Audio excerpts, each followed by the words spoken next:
Medak MP Raghunandan Rao సంచలన వ్యాఖ్యలు చేశారు. కేసీఆర్ పై ఈడీ కేసు నమోదు చేసినట్లుగా ఆయన తెలిపారు. గొర్రెల స్కామ్లో కేసీఆర్కు ఈడీ నోటీసులు ఇచ్చినట్లుగా తన దృష్టికి వచ్చిందన్నారు రఘునందన్ రావు.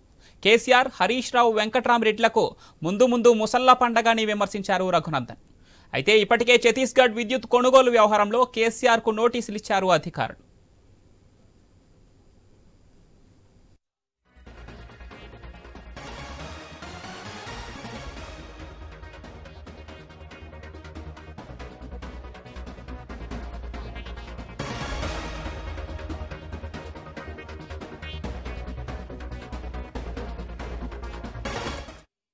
మెదక్ ఎంపీ రఘునందన్ రావు సంచలన వ్యాఖ్యలు చేశారు. కేసీఆర్ పై ఈడీ కేసు నమోదు చేసినట్లుగా ఆయన తెలిపారు. గొర్రెల స్కామ్లో కేసీఆర్కు ఈడీ నోటీసులు ఇచ్చినట్లుగా తన దృష్టికి వచ్చిందన్నారు. కేసీఆర్, హరీష్ రావు, వెంకట్రామరెడ్డిలకు ముందు ముసల్లా పండగ అంటూ విమర్శించారు రఘునందన్ రావు. అయితే ఇప్పటికే ఛత్తీస్గఢ్ విద్యుత్ కొనుగోలు వ్యవహారంలో కేసీఆర్కు నోటీసులు ఇచ్చారు అధికారులు.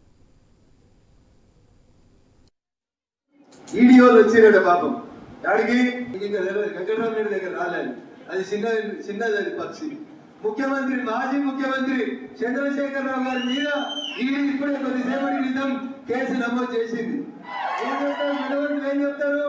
వారి చెడగొట్టకురా, ఎవరికి అన్యాయం చేయకురా, అన్యాయం చేస్తే పాపం కలిగి పోతామని చెప్తారా చెప్పారా? వెంకటరామరెడ్డి గారు మెదకులో పిఆర్ఎస్ కోసం కష్టపడి జెండా మోసి ఏడ్చి ఇందాక నరేంద్ర రెడ్డి చెప్పినట్టు ఊర్లో వెళ్ళిపోయిన కార్యకర్తల ఉసురు ఎవరికి తాకింది? 200 కోట్లు కాదు, 500 కోట్లు ఖర్చు పెట్టినా వాడు ఎన్నికలలో గెలవడు. మొదలైంది ఇప్పుడే. అదే సినిమాలో చిరంజీవి చెప్తాడు, ఏం చెప్తాడు?